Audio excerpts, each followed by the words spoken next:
Men avtoehtiyot qismlarining narxi va to'lash vaqtini mijozlar bilan kelishib nasiyaga sotaman. Ba'zida o'z vaqtida to'lov qilmaydigan mijozlarni vaqtida to'lashga qiziqtirish uchun hadya sifatida bonus yoki turli xil sovg'alar qilsam bo'ladimi? Hmm.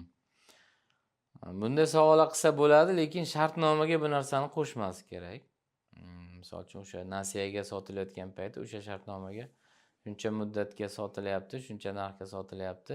Shu muddatda qaytarilsa, mana bunday bonus beradi, mana buncha qaytariladi, chegirma bo'ladi degan narsalar savdoga qo'shilmaydi.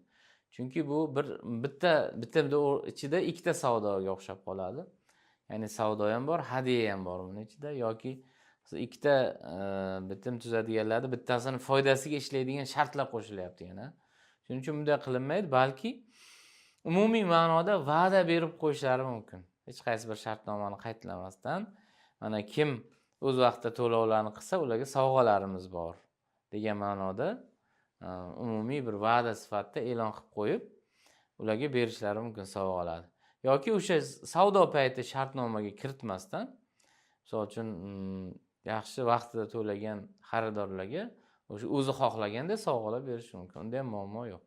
Faqat o'sha shartnomaga qo'shilmasa bo'ldi bu narsa.